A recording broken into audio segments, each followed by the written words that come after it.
Welcome to One Happy Thing, the podcast where three best-selling novelists, Maddie Dawson, Kerry Schaefer, and Jennifer Mormon, explore the silver linings, bright moments, and everyday magic that inspire a kinder, more creative world. One happy thing at a time.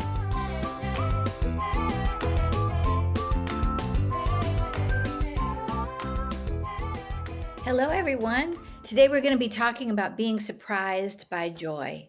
And as always, we're going to start by recognizing the challenge. Have you ever said any of the following? I know that I have. So here we go. I'm not feeling joyful. Nothing is working out for me. I really want to be happy, but other people are getting in the way and keeping me stuck. I know I can relate. I also know that even in those gritty, grimy moments, we can find a sparkle of joy that we might be overlooking. Let's talk about moments that haven't been our favorites, but when we were able to see the unexpected. I grew up knowing that I wanted to be. In fact, I started writing stories when I was 6 years old. My mother wouldn't give me money for the ice cream man. And so I went in my room and I wrote a story called The King Who Slept for 3 hours and 45 seconds. And I pasted the pages together and I went around the neighborhood until I sold it. I sold it for 25 cents, which in those days would buy 2 banana popsicles. And I came home and I was so happy about it. My mother was not as happy about it, and she went and bought it back and said I couldn't hit up the neighbors for money anymore. But I kept writing all the way through school. Like my friends were off learning to roller skate backwards and to ride their bikes 90 miles an hour down cliffs. And I was in my room pecking away at my little Remington typewriter that my grandmother had given me. And it had no E key. If I wanted to type E, I had to do a C and then backspace and do a hyphen. But that's how badly I wanted to write. I was willing to do it. I was always trying to lure my friends into playing games of house and school, and I would write all the plots and assign them roles. And they were like, no, thank you. We would rather ride to our deaths down a cliff on our bicycles. So I always knew deep down that I was going to grow up and write novels. But life. I got married, I had kids, and I needed to go to work as a secretary while I put my husband through school. The only writing I did for years was other people's letters and my husband's papers for school. Every now and then I'd pass by my typewriter and kind of look longingly at it, but I had no ideas. Everybody needed me. My husband had lots of needs. My kids had needs. I was way too busy to even think of a story. And then my marriage broke up and I was adrift. I'd been part of a couple for so long that I didn't even know who I was anymore. One summer, I took the children on vacation by myself to a little lake house on Lake Champlain in Vermont. And as I was packing the car, I passed that typewriter, and for some reason, I just picked it up and put it in the back of the car. And we would sit around, the kids and I, and roast marshmallows over the fire, and we would look at the fireflies, and we went on hikes, and we had just a wonderful time. And after they would go to bed, I would get the typewriter out. And I didn't even know what I wanted to write. But I sat there on the screened porch with the fireflies and the peepers, and I could hear the lake. And it was so wonderful. And I just started to write. The first sentence I wrote, it said, "My mother is getting married again, this time to a man she has known for 2 weeks." And just writing that sentence electrified something in me. It was as though I had rediscovered that little girl who'd gone out and sold stories for popsicles. It was the most amazing feeling. And I knew that I was going to have to keep doing it. There was just no way to stop. So I still had a very busy life. I remarried. I had another child. I would work on this novel whenever I could. I wrote it. And then I rewrote it, and then I rewrote it, and then I rewrote it. I didn't really think about getting published because the joy for me was in writing. Just crafting the sentences and tweaking them made me so happy. 17 years later, an agent saw it, sent it out. It sold in 2 weeks in a bidding war. It was a 2-book contract. It paid more money than I had ever made as a secretary, and I was on my way. And I thought, that's a pretty joyful moment too. Hearing that news, I remember when my agent called to say she'd sold it, I actually couldn't speak. I lost the power of speech. I just stood there holding the phone. And finally she said, "Are you all right?" And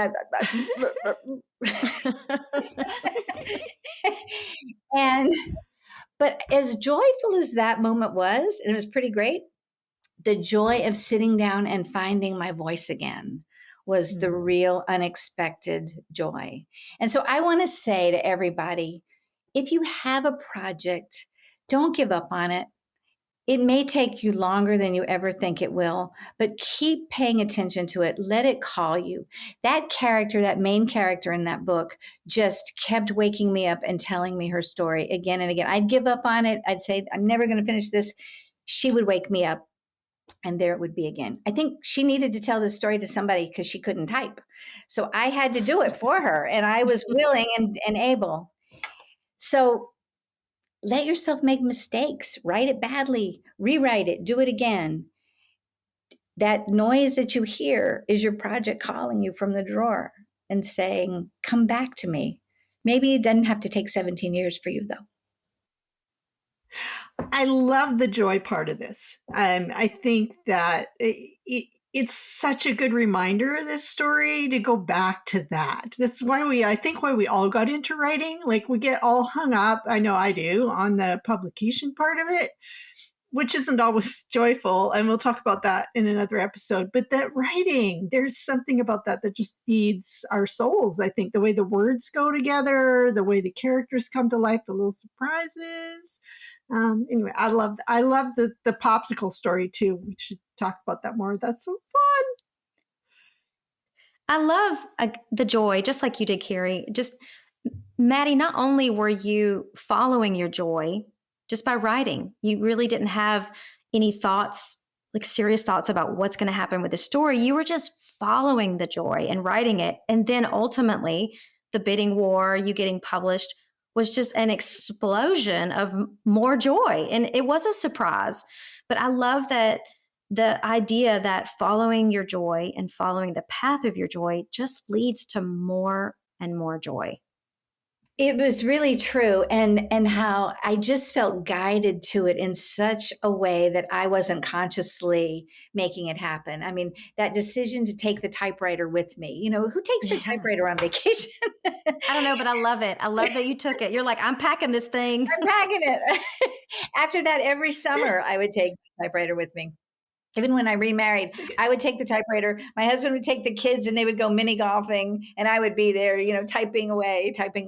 He said that when our daughter was 4, somebody said, "And where is your mommy?" And she said, "She's writing her novel."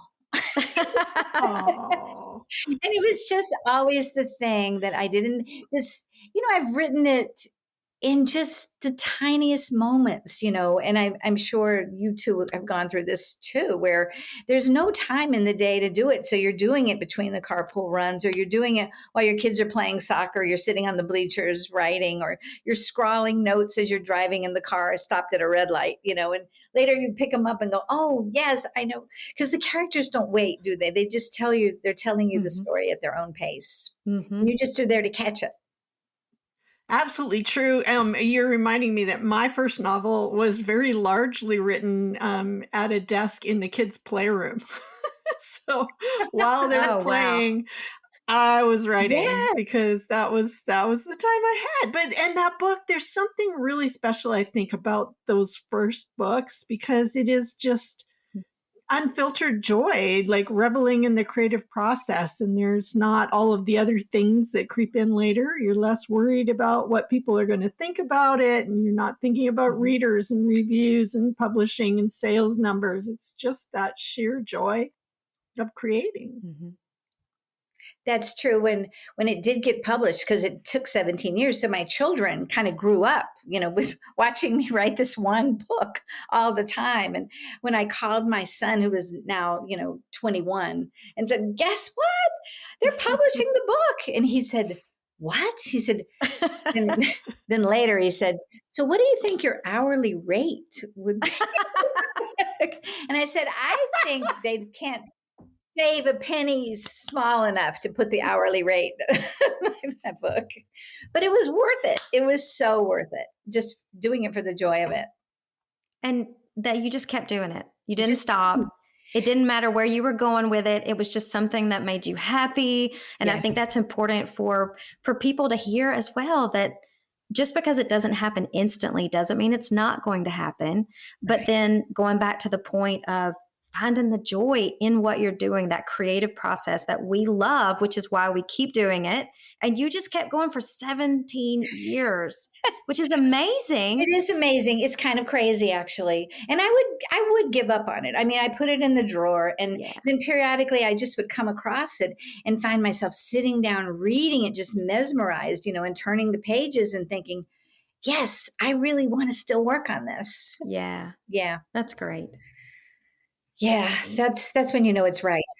What was the biggest surprises for you, Maddie, in all of that, in your discovering the writing? And can you remember? Yes, I remember exactly. It was that I thought that wasn't going to ever be part of my life anymore, that I had put that away. I needed to earn a living. I needed to be the kind of person who took care of kids. I loved taking care of children. I loved the family life part. But there, and I was happy. That's the thing. I was happy. But sometimes I'd wake up in the night and I'd think, why am I a little bit sad too? And I think it was because I had given up on my dream. I just didn't think that it was ever going to be. And so the surprise of sitting down and putting my fingers on the keys, it was like my fingers itched to type.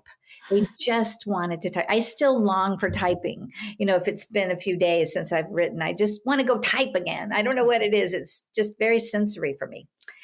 So I think that was the surprise, the joy that just bubbled up in me, and knowing that I wasn't going to ever not do that again, not give that to myself. Maddie, if you could give an encouraging word to our listeners, what would you tell them today? I think don't give up. Don't give up on it. It really, or if you give up, have it be a temporary break.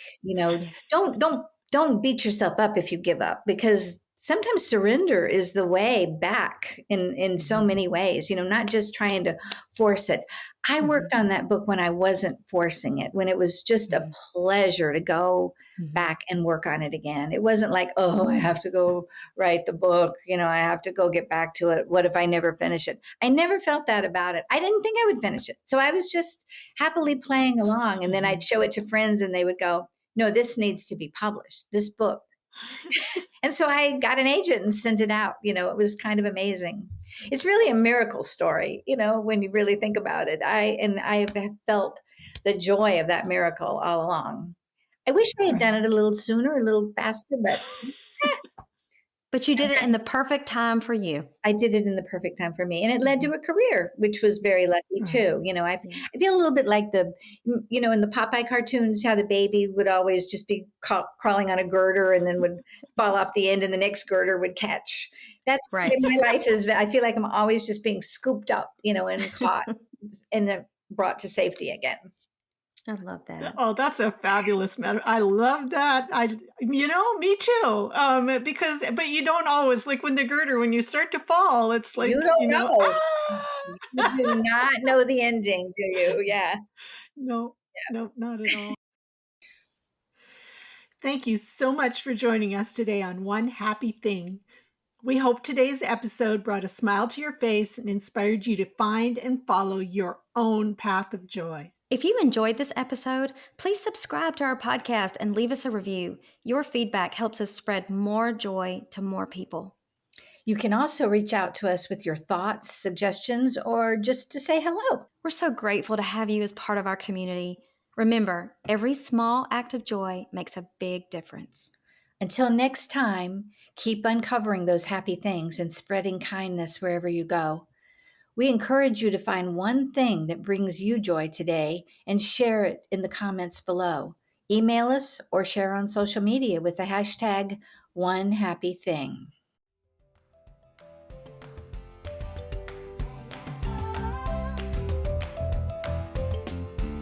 Thanks for tuning in to One Happy Thing. We hope today's episode brought a little extra joy your way.